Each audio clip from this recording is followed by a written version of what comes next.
نحمد ونصلي ونسلم على رسوله الكريم اما بعد فاعوذ بالله من الشيطان الرجيم بسم الله الرحمن الرحيم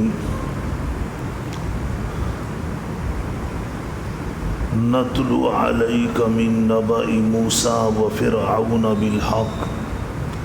بالحق لقوم يؤمنون ان فرعون علا في الارض وجعل اهلها شيعا يستضعف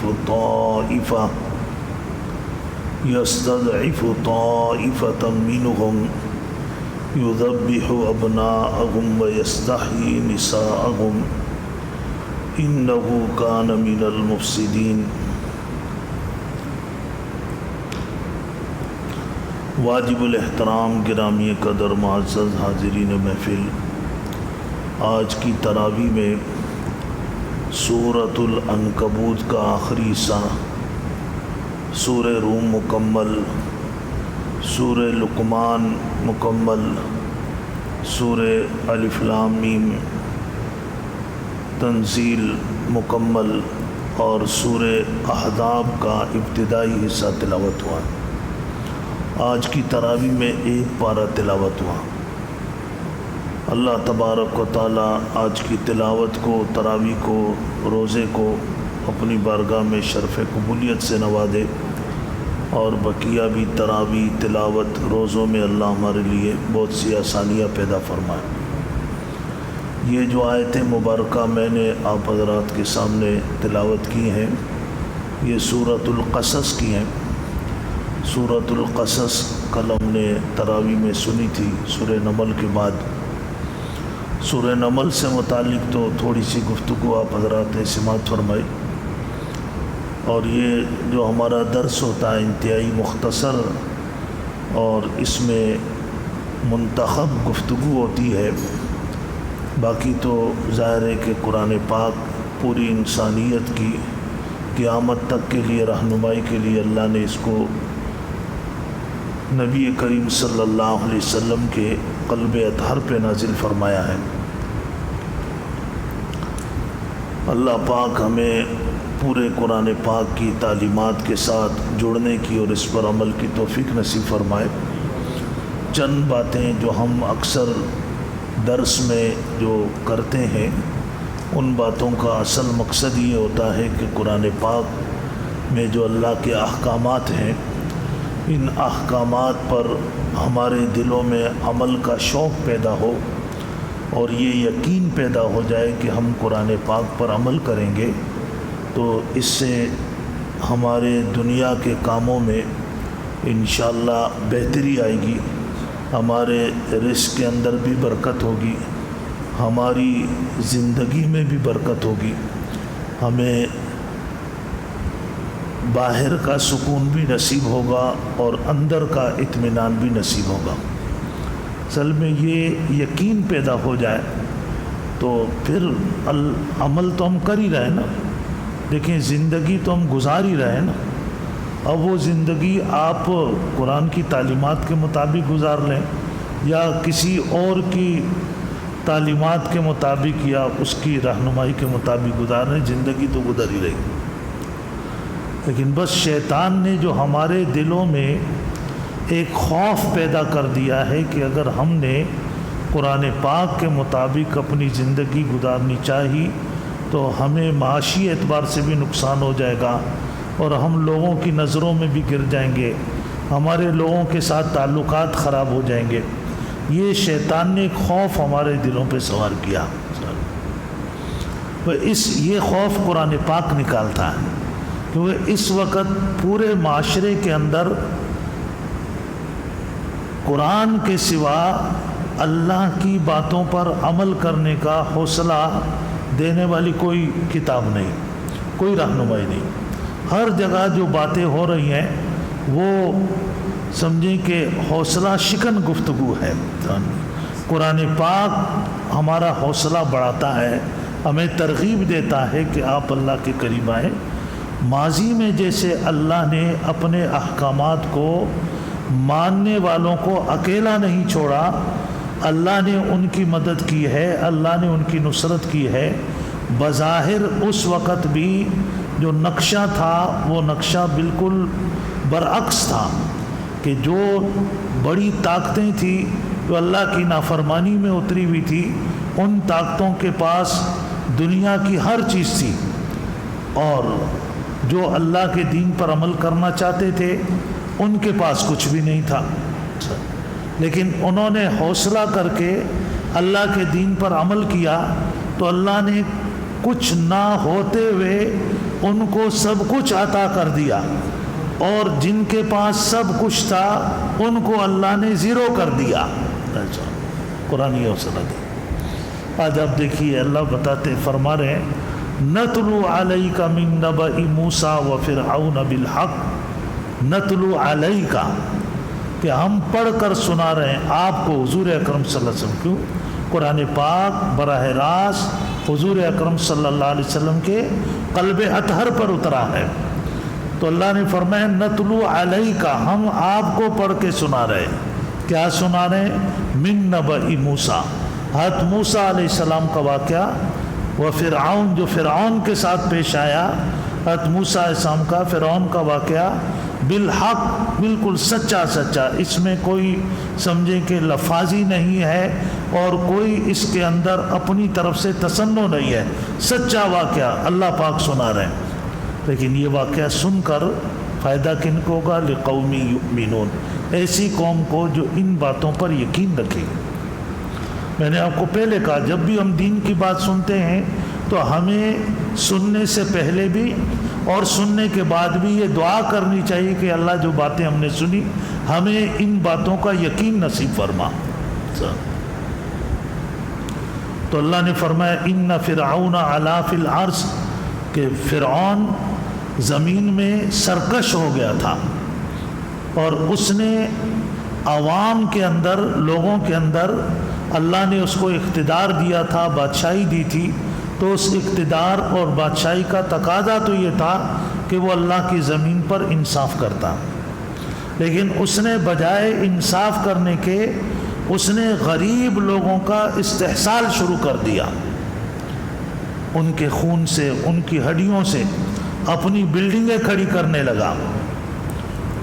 جعل اہلھا شیعا، لوگوں کو تقسیم کر دیا۔ کچھ وہ تھے کہ جو فرعون کے زرخرید غلام تھے، جن کو وہ اپنی لوگوں سے لوٹی ہوئی دولت سے نواز رہا تھا، اور کچھ وہ تھے کہ یستضعف طائفۃ منھا، جن پر بے انتہا ظلم کر رہا تھا۔ ظلم کی انتہا ہو گئی تھی کہ یذبح ابناءہم، ان کے بچے ذبح کرتا تھا، ویستحیی نساءہم، اور ان کی بچیوں کو زندہ رکھتا تاکہ ان سے گھروں کے کام کاج کرائے جائیں۔ انہ کان من المفسدین، اللہ نے فرمایا کہ بہت زیادہ فساد پھیلانے والوں میں شامل ہو گیا تھا فرعون۔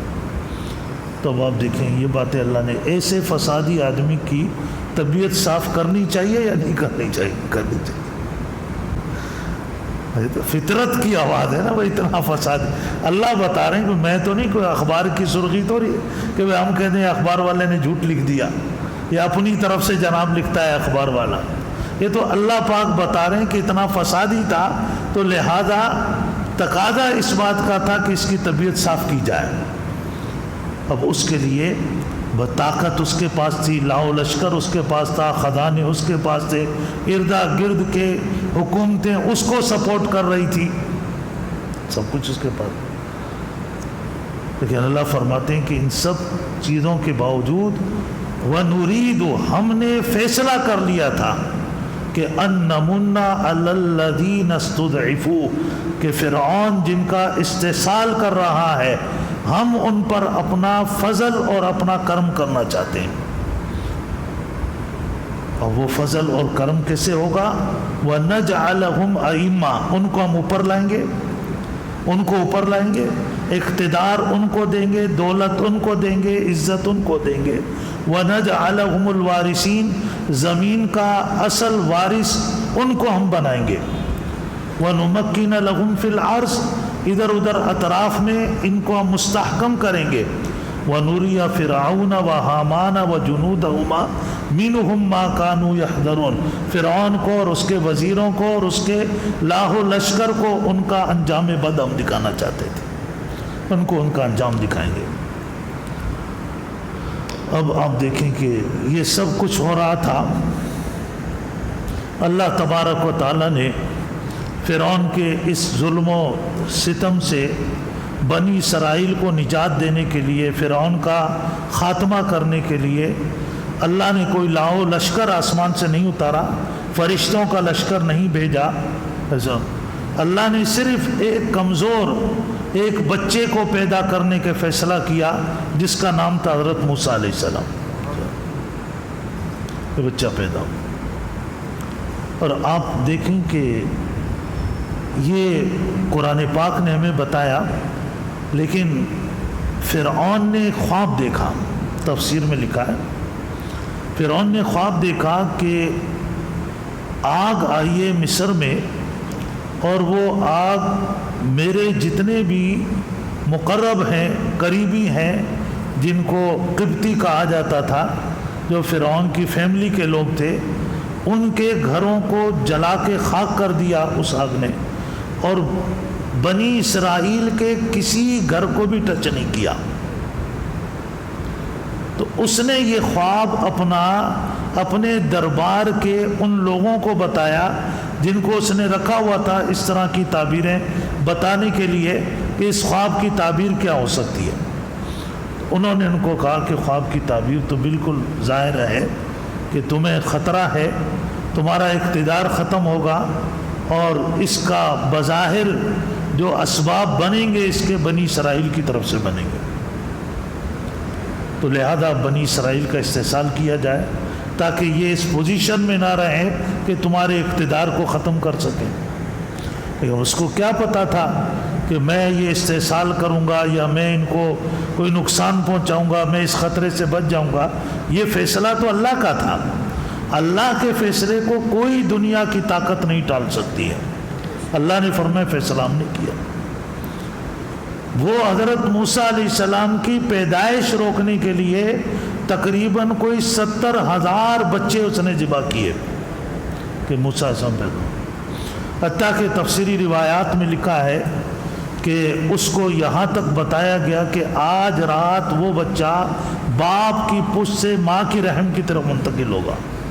اس نے اس رات بنی اسرائیل کی تمام خواتین کو الگ کر دیا، مردوں کو الگ کر دیا،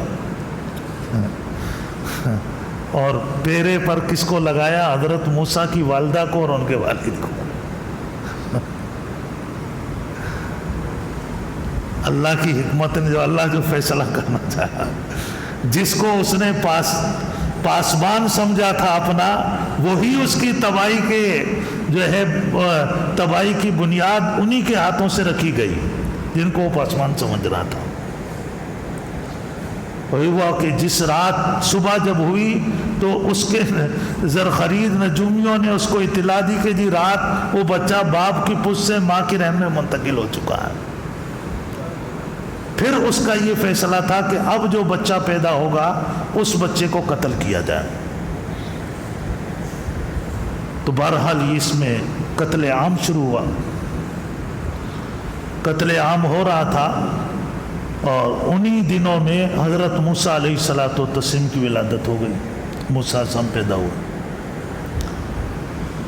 اور جب حضرت موسیٰ علیہ السلام پیدا ہوئے تو وہ جو فرعون کا خنجر بچوں کے گلوں پہ چل رہا تھا اور ان کا خون بنی اسرائیل کی گلیوں میں بہہ رہا تھا، اس کا تو تصور بھی بچوں کی ماؤں کے کلیجوں کو منہ تک لاتا تھا کہ تصور سے ان کے رونگٹے کھڑے ہو رہے تھے۔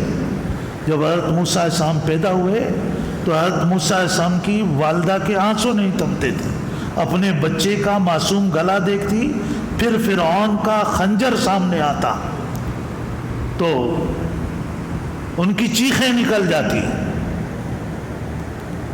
لیکن اللہ فرماتے ہیں کہ ہم نے وَأَوْحَيْنَا إِلَىٰ أُمِّ مُوسَىٰ، حضرت موسیٰ کی والدہ کی طرف وحی کی۔ جو حقیقی وحی ہے وہ تو انبیاء پر آتی ہے، تو یہ وحی بمعنی الہام اور القاء کے کہ اللہ نے حضرت موسیٰ علیہ السلام کی والدہ کے دل میں یہ خیال ڈالا. آپ نے دیکھا وہ بعض مرتبہ انسان کو خوف ہو رہا ہوتا ہے، اچانک دل میں کوئی خیال آتا ہے جس کی وجہ سے وہ خوف ختم ہو جاتا ہے. خاص طور پر ان لوگوں کا جب کہ